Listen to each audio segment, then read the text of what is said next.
Hey, Shalom. First off, I want to start by saying all praises, honor, and glory is due unto Yahweh by Hashem Shai, by Hashem Rakakadash. That's all praises to the one called God, whose true name in the Hebrew is Yahweh, by Hashem meaning in the name, Yahweh Shai being the name of the only begotten Son. Also, want to say divine honors to the elders and apostles of Great Millstone, and peace and mercy to the hopeful elect, preaching this truth and preaching this word in truth and sincerity. My brother Tazabah in the Great Millstone, Arizona camp with another video to edify. And I want to go on this article. Spirit just hit me. Scriptures are rolling, so I want to hit this. So it says recession shock coming. Major U.S. banks warn. It says soaring inflation rises the risk of major economic downturn. Bank of America says the microeconomic picture is deteriorating rapidly and could push the U.S. economy into recession as the Federal Reserve tightens monetary policy to tame surging inflation. Bank of America warned on Friday inflation shock worsens, rates shock just beginning. It says recession shock coming. Bank of America's chief investment strategist Michael Hartnett wrote in a weekly note to clients seen by Reuters. He added that in this context, cash volatility, commodities, and cryptocurrencies could outperform bonds and stocks. Right? It says earlier this week, J.P. Morgan's uh, executive Jamie Dimon said in an annual letter to shareholders that the combination of inflation, the conflict in Ukraine, and sanctions against Russia may dramatically increase risks ahead. It says for the U.S., he has warned of unpredictable consequences for the nation's economy. On Wednesday, the Federal Reserve laid out its plan to reduce its balance sheet while also discussing the pace of upcoming interest rate hikes as it confronts inflation running at a four-decade high. Investors expect the regulator to hike its key interest rate by 50 base points at its next meeting in early May. Right? When you really go into this, basically when the Fed raises interest rates, right? That means people who have adjustable rate mortgages, your payments go up. That means small businesses that got certain type of loans, that payment amount you have to pay shoots up. That means lending decreases, which what decreases demand because people were buying all these houses because what money was cheap to get. It's the time to buy. Right? With Russia, right? All these sanctions on Russia, it's gonna make Russia default on certain loans that are held in U.S. dollars. So those loans that default, who really suffers? Is it Russia, or is it the places where Russia's money was being circulated? Right? We got to put these things in perspective. All these economists, all these people that deal with money on a high level, right? They understand and they're seeing a grim picture, right? Now, get this.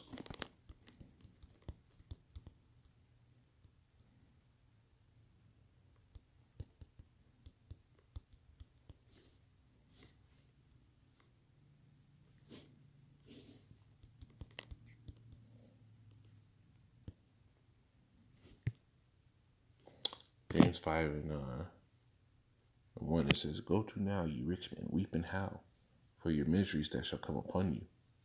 Your riches are corrupted and your garments are moth-eaten." Right? And the reason why you have to hike interest rates is because of exorbitant debt. Because what? Now it's coming back to the time where now you got to start paying these debts off because you loaned at such a low rate, right?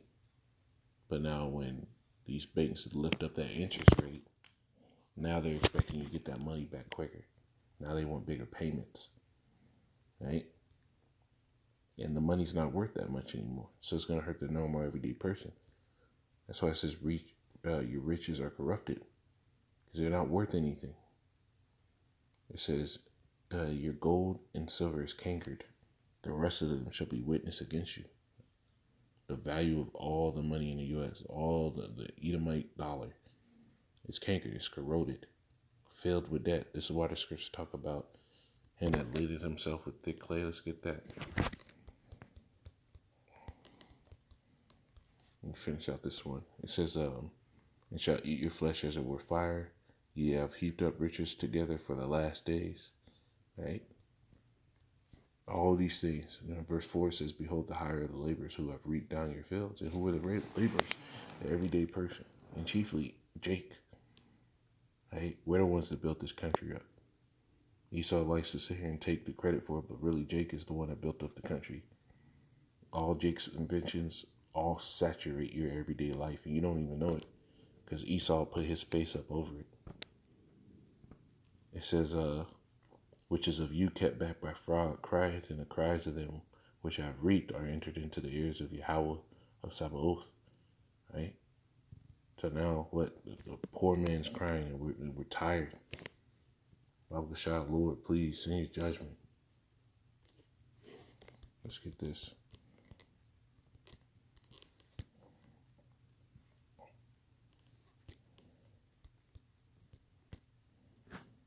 This is Habakkuk 2. In 6, it says, shall not all these take up a parable against him, and a taunting proverb against him, and say, woe to him that increaseth that which is not his. And these nations are doing that. Right? These nations doing it. I was watching a video by the elder, not Manat Sakba, but, man, I'm forgetting the elder's name. Man, it's one of the elders out in LA. I'm forgetting his name. It's the head brother. Man. I was watching a video from that brother, and he basically was going into how, and one of these Indian senators or parliament leaders, whatever it is, and in this country was going off on the U.S. about Russia, and he was basically telling them, hey, you are the ones that broke all the covenants. You're inching closer and closer to Russia's door, to where they have no choice. But it's the U.S. who's been the threat in the earth. It's the U.S. who's caused all the death in the earth. Right?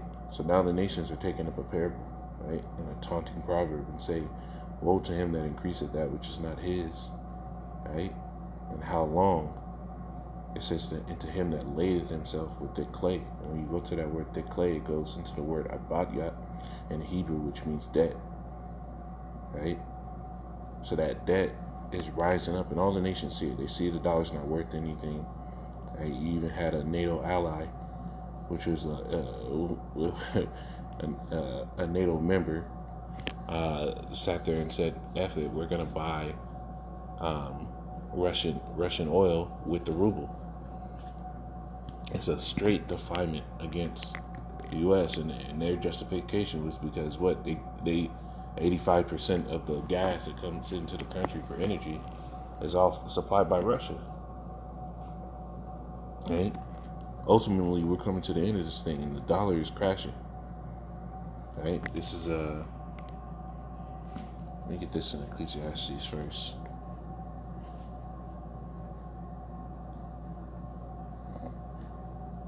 It says Ecclesiastes 1:9. It says, the thing that had been is that which shall be, and that which is done is that which shall be done. There is no new thing under heaven. So the thing that has been is that which shall be. What is the thing that been? Right?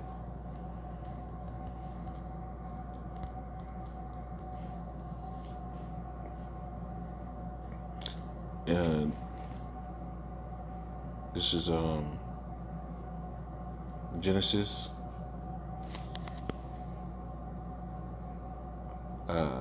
47:15. It says, and when the money failed in the land of Egypt, right, and in the land of Canaan, All the Egyptians came to Joseph and said, "Give us bread. Why should we die in thy presence? For the money faileth." So the money's going to fail here too, right? All this propping it up, the scriptures tell you we would have heard Babylon, right? Let me get this one instead.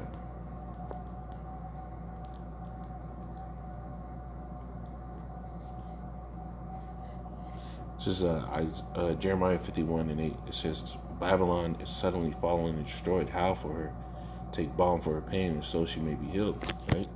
Part of the balms for the pain, right? All these stimulus, right? All the quantitative easings, right? The lower interest rates. It says verse 9, we would have healed Babylon, but she is not healed. Forsake her, and let us go every one into his own country. For her judgment reacheth unto the heaven, and is lifted up even to the skies. So the Lord sees the wickedness of this place, right? This place has been able to get nothing but income by usury and deceit.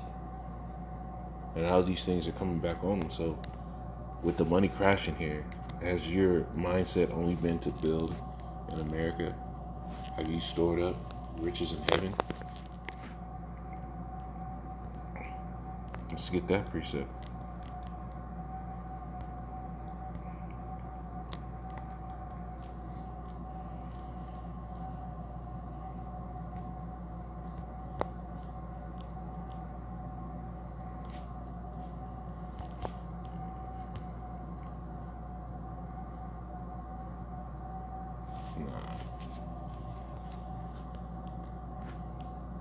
This is Matthew 6:19. It says, lay not up for yourselves treasures upon earth, where moth and rust doth corrupt, and where thieves break through and steal.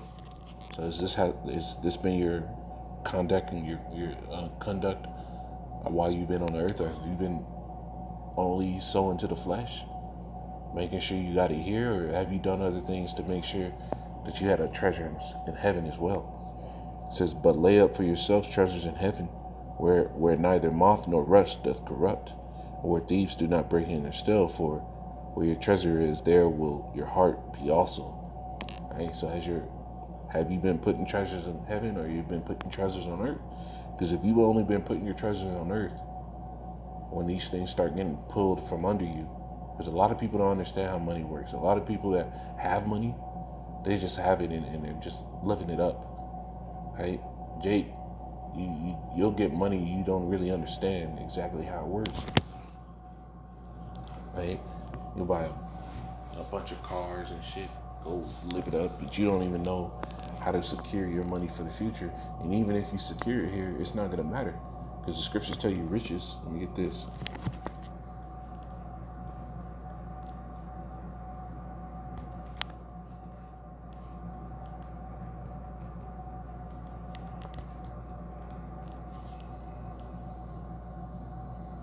This is Proverbs 11:4. It says, riches profit not in the day of wrath, but righteousness delivered from death. Right? So riches profit not in the day of wrath. Right?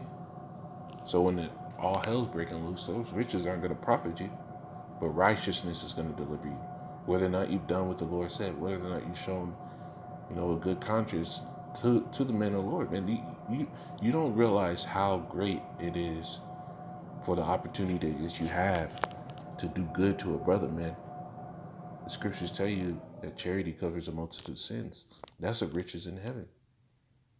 So you should have those things more than the riches of the earth, because when the riches of the earth are devalued at the rate they're about to be devalued, you think you have money, right? You don't even have any gold and silver, which the rich, the ultra rich, that actually know something about money, the way they protect themselves against inflation in a volatile market is they buy gold because it retains the value, right? So when you buy gold today, let's say you buy $3,000 worth of gold today, right? But tomorrow, that same $3,000 is worth $6,000, right? That same $3,000 is not only worth Salaki. So say today that $3,000 that you were going to spend on that gold, you didn't buy the gold. So you still just have the dollars.